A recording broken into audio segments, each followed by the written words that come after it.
নবী ঘরে ঢুকে তার স্ত্রীকে কি দিলেন? সালাম দিলেন। সালাম আছে যেখানে শান্তি আছে, সালাম আছে যেখানে সমাধান আছে। বিশ্বনবী ঘরে ঢুকে তার স্ত্রীকে সালাম দিলেন। এই সুন্নত আপনার আমার বাড়িতেও চালু রাখার দরকার আছে না নাই?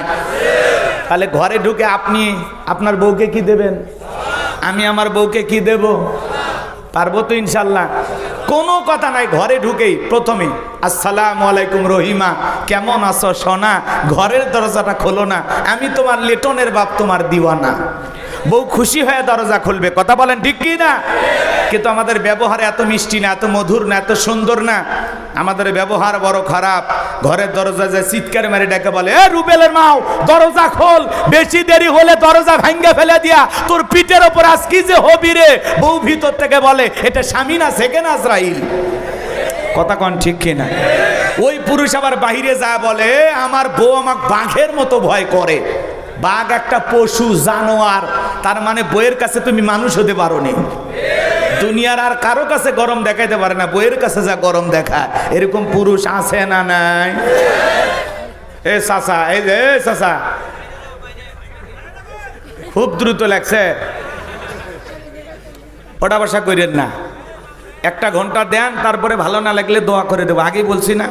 হ্যাঁ একটু বসেন বাবা, দরজায় দাঁড়ায় থাকো না, ময়না বসো। তোমরা যুবক মানুষ, বসো বসো বসো। হ্যাঁ মুরব্বী চাচা উঠছে, আপত্তি নাই। কোনো অবিবাহিত যুবক যদি পেশাব করার ছলে উঠে, ওর ছবিটা তুলে রাখবেন। মেয়েকে বুড়ি বানায় রাখবেন, তাও এরকম অসুস্থ ছেলের সাথে বিয়ে দেবেন না। ওর সাথে বিয়ে দেওয়া আর হিজড়ের সাথে বিয়ে দেওয়া একই কথা। কথা কন ঠিক কিনা?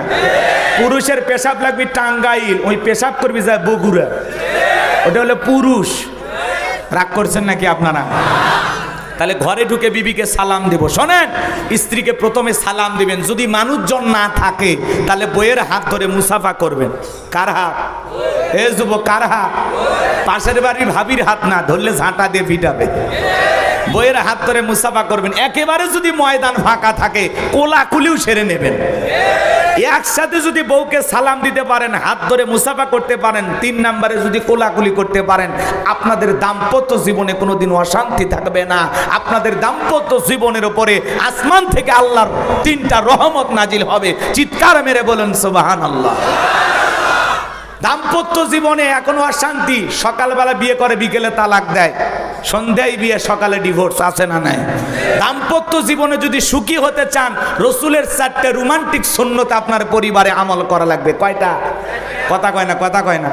এই 4টা সুন্নত যদি কোনো পরিবারে আমল করা হয়, স্বামী স্ত্রীর মধ্যে এই 4টা সুন্নত যদি আমল করা হয়, তাদের দাম্পত্য জীবনে কোনোদিন তালাক বিচ্ছেদ হবে না। বলেন আল্লাহু আকবার। কি সেই 4টা সুন্নত শুনবেন? রাগ করতেছেন মনে হয়। এখনই যদি এগুলো বলি তাহলে তো আলোচনা এলোমেলো হয়ে যাবে। একটু মনে রাখেন, এই 4টা সুন্নত আমাদের জানার দরকার আছে না নাই? শুনবেন তো ইনশাআল্লাহ? শেষের দিকে মনে করে দিবেন, বলে দিব নি, খুব দ্রুত কথা। এদিক খেয়াল করেন। তাহলে ঘরে ঢুকে বিবিকে সালাম দিব পারবো তো ইনশাআল্লাহ? এক জায়গায় ওয়াজ করলাম, এক যুবক বলে, হুজুর বউকে সালাম দিতে আমার শরম লাগে। আমি বললাম, বাচ্চা কাচ্চা হয়েছে? কয় 3টা সন্তানের বাবা হয়ে গেছে, ওর শরম লাগে না? বউকে সালাম দিতে গিয়ে শরম লাগে। ওইটা শরম না শয়তানি? শরম না শয়তানি? কারণ আর শরম যদি এত বেশি হইতো, ওর বইয়ের তো বাচ্চা হওয়ারই কথা না, বইয়ের বাচ্চা হয়ে যায়, তোমার শরম লাগে না? রসুলের সুন্নত সালাম আমল করতে গিয়ে শরম লাগে, ফাজলামি তো আর জায়গা পাও না। কথা কন না কে? আজ থেকে বউকে সালাম দিবেন, আসসালামু আলাইকুম। বউ আবার চমকে উঠবে, কারে সালাম দিলাম? যদি বলেন শেফালি তোরে দিলাম, তখন আবার বলবে, বাপ রে বা, আজকে আবার কোন হুজুরের মুরিদ নিয়ে বাড়িতে ঢুকলা, সেদিনই তো অমুকের কাছে কলা চুরি করলা। কথা কন ঠিক না?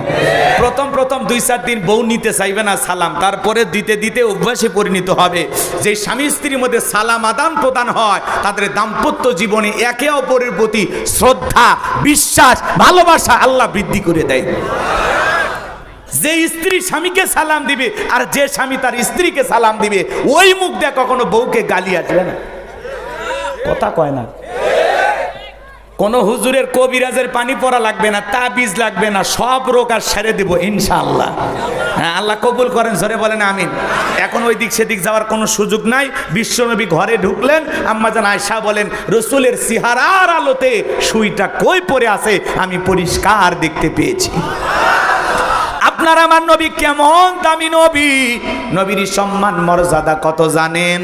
যে নবী হ্যাঁ বললে পুরো পৃথিবীবাসীর জন্য আল্লাহ পাক হালালে পরিণত করে দেয়, যে নবী না বললে পুরো পৃথিবীবাসীর জন্য আল্লাহ পাক হারামে পরিণত করে দেয়, যে নবী জমিনে পা তুললে মাওলা পাকের আরশে আজিমে পৌঁছে যায়, যে নবী আসমানের চাঁদের দিকে ইশারা করলে চাঁদ দুই টুকরো হয়ে যায়, যে নবীর চেহারার উপরে মশা মাছি পড়া হারাম, যে নবী জমিনে পথ চললে আসমানের মেঘ এসে ছায়া প্রদান করত, নবীজির শরীর মোবারক যখন ঘেমে যেত আম্মা জানেরা ওই ঘামগুলো এরকম জড়াইয়া জড়াইয়া শিশির ভিতরে সংগ্রহ করে রাখতেন, বিশেষ দিনে সুগন্ধি হিসাবে ব্যবহার করা হতো।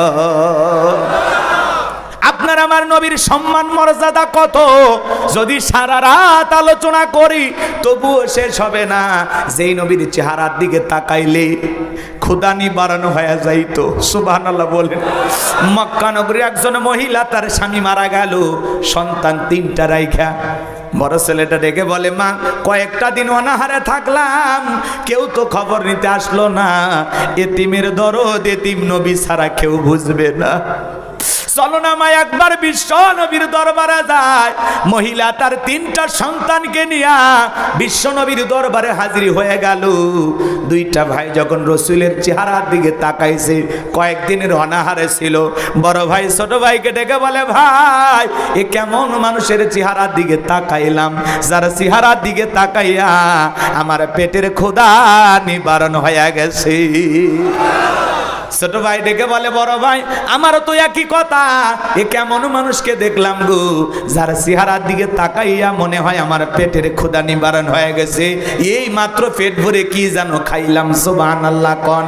সেই আখিরি নবীর আখিরি উম্মত আমরা, এমন নবী পাওয়াতে আমরা খুশি না বেজার? সেই রসুলের কাছে হযরত বেলাল কথা মনে আছে না নাই? ডেকে বলে নবী গো আমাকে একটু কালেমা পড়ে মুসলমান বানায় দেন।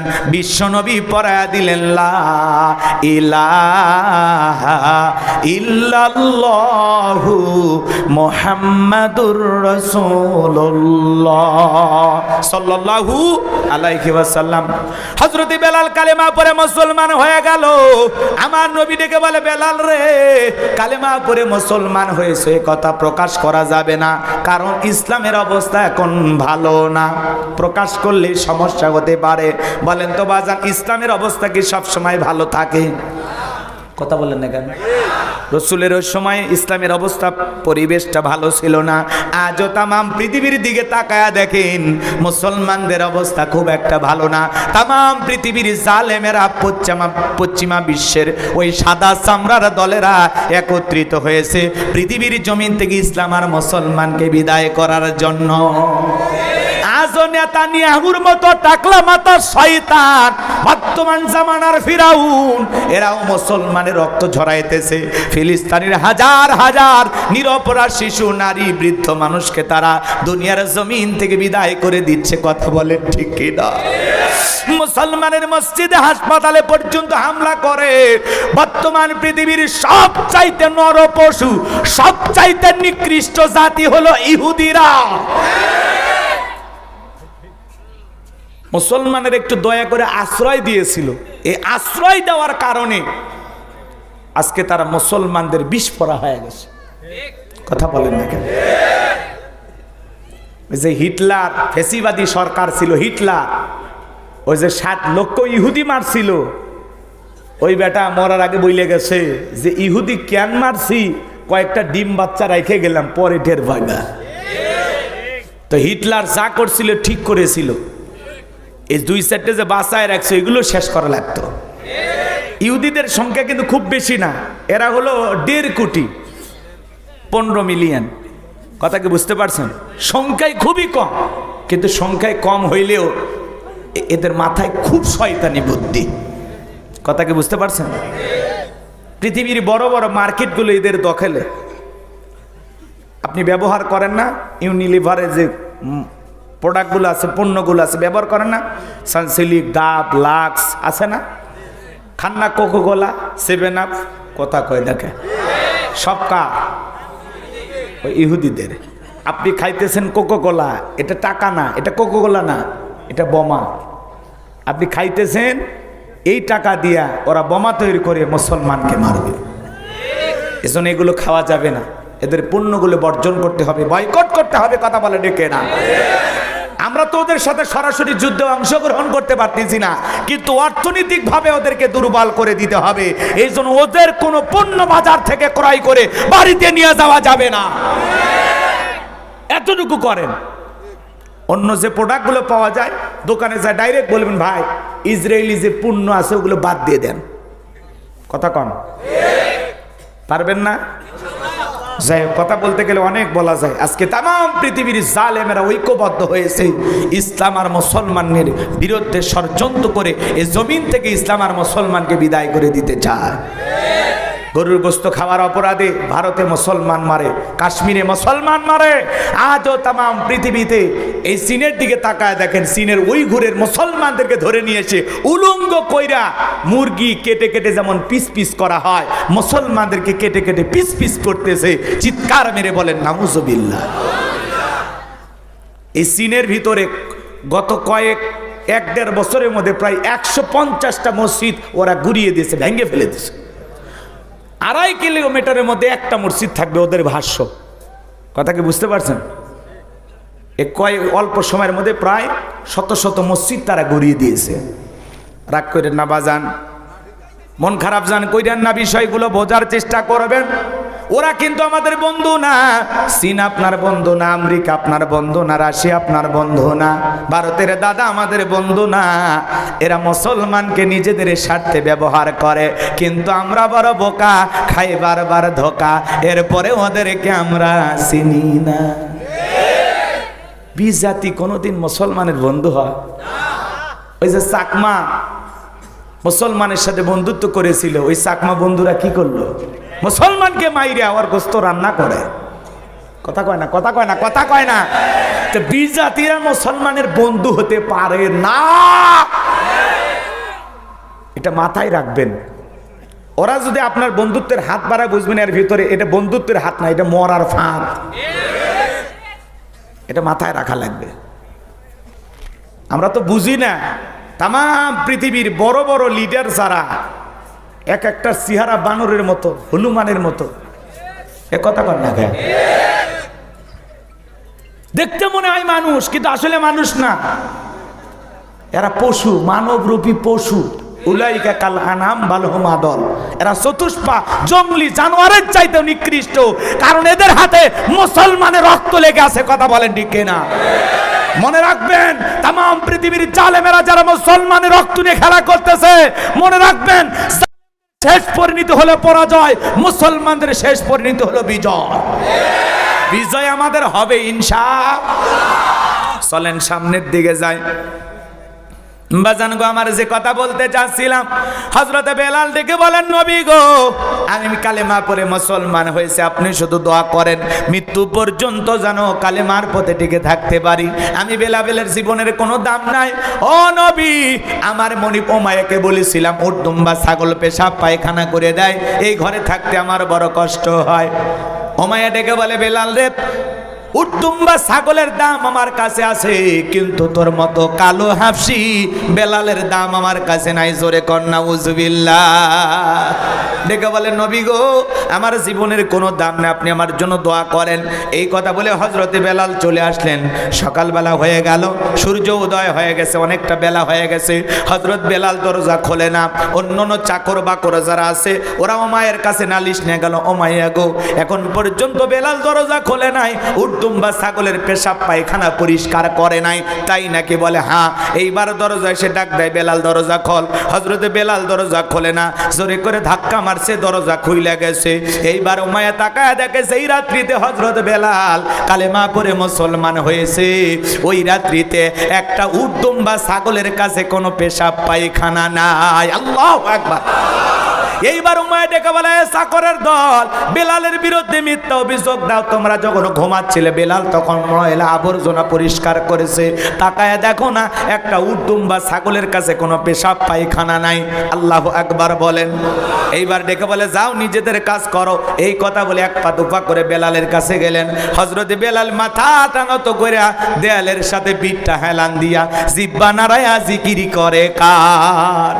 এইবার হযরত বেলালকে হালকা করে ধাক্কা মারছেন, যখন জবান দিয়ে কালেমার আওয়াজ বের হয়েছে তখন হযরত বেলালের কণ্ঠে কালেমার আওয়াজ শোনার সঙ্গে সঙ্গে উমাইয়া ডেকে বলে, বেলাল রে, তোর জবান দিয়ে সব কি শুনলাম, তুমি কি কালেমা পড়ে মুসলমান হয়েছো? হযরত বেলাল ডেকে বলে, মুসলমান হয় যারা মিথ্যা কথা বলতে পারে না তারা, ওয়াকুলু কাওলান সাদীদা। মুসলমান হবে সত্যবাদী, মুসলমান কোনোদিন মিথ্যাবাদী হতে পারে। আর ওরা কি মিথ্যা কথা বলে সকালবেলা নাস্তা করে, মিথ্যা কথা বলে দুপুরবেলা লাঞ্চ করে, মিথ্যা কথা বলে রাতে ডিনার করে, বড়া পেটেও মিথ্যা, খালি পেটেও মিথ্যা। মিথ্যা বলতে বলতে চেহারা বেঁকা হয়ে গেছে, শয়তান পর্যন্ত বলে আমিও এত খারাপ না। মিথ্যাবাদী আছে না? না, ঠ্যাং একটা কবরে গেছে তাও মিথ্যা বলা ছাড়ে না। আল্লাহ হেদায়েত দান করুক। আরো আস্তে কন, এত আস্তে বলবেন যাতে মহিলারা না শোনে। আমরা কি মিথ্যাবাদী হব না সত্যবাদী? মুসলমান কি মিথ্যাবাদী না সত্যবাদী? মুসলমানের কথায় কাজে মিল থাকা লাগবে। কথা বলেন ঠিক কি না? আমার ভাইরা মনোযোগ দিয়ে শোনেন, সামনে গেলে আরো কিছু বলবো বাজান, যে কথা বলতে চাচ্ছিলাম। উমাইয়া ডেকে বলে, বেলাল এখনো সময় আছে, নবী মুহাম্মদ সাল্লাল্লাহু আলাইহি সাল্লামের কালেমা ত্যাগ করো, আবারও বাপ দাদার ধর্মে ফিরে আসো, উট দুম্বা ছাগলের মালিক বানায় দেব, থাকার জন্য ভালো ঘরের ব্যবস্থা করে দেব। হযরত বেলাল ডেকে বলে, উমাইয়া দুনিয়ার পার্থিব সম্পদের বিনিময়ে বেলাল তার ঈমান বিক্রি করবে না। চিৎকার মেরে বলেন আল্লাহু আকবার। এইবার ডেকে বলে, আমার কথা না শুনলে বড় নেতা আবু জেহেলকে খবর দিব। হযরতে বেলাল ডেকে বলে, কোন বড় নেতা ছোট নেতা কাউকে কোনো গোনার টাইম নাই। আমি দুনিয়ার কোন আবু জেহেলকে ভয় করি না, আমি ভয় করি আমার আল্লাহকে। উমাইয়া দৌড়ে চলে গেল আবু জেহেলের বাড়িতে, যা বলে, নেতা সর্বনাশ হয়ে গেছে, আমার বাড়ির কৃতদাস বেলাল কালেমা পড়ে মুসলমান হয়েছে, একটা কিছু করেন। ডেকে বলে, ঠিক আছে যাও, আমি আসতেছি। আবু জেহেলের একটা বিশেষ বাহিনী ছিল, ক্যাডার মাস্তান ছিল, যাদের কাজই হলো নতুন নতুন মুসলমানদের উপর নির্যাতন জুলুমের স্টিম রোলার চালানো। কথা কয় না, কথা কয়। আবু জেহেলের একটা বিশেষ বাহিনী ছিল, যাদের কাজই হলো নতুন নতুন নিরীহ মুসলমানদের উপর নির্যাতন জুলুম চালানো। আজও তাম পৃথিবীর দিকে তাকায় দেখেন, ওই জালেমদের একটা বিশেষ বাহিনী আছে, যাদের কাজই হলো মুসলমানের রক্ত নিয়ে খেলা করা। কথা বলে ঠিক কিনা? কথা বোঝা লাগবে আমার ভাইয়ারা, ভালো করে বোঝেন। এইবার আবু জেহেল ক্যাডার মাস্তান সঙ্গিনী উমাইয়ার বাড়িতে হাজির হয়ে গেল। আবু জেহেল এইবার এসে বেলালকে ডাক দিয়ে বলে, বেলাল এইদিকে আসো। বেলাল রে, আমি আবু জেহেল তোরে পার্সোনাল ভাবে মহাব্বত করি।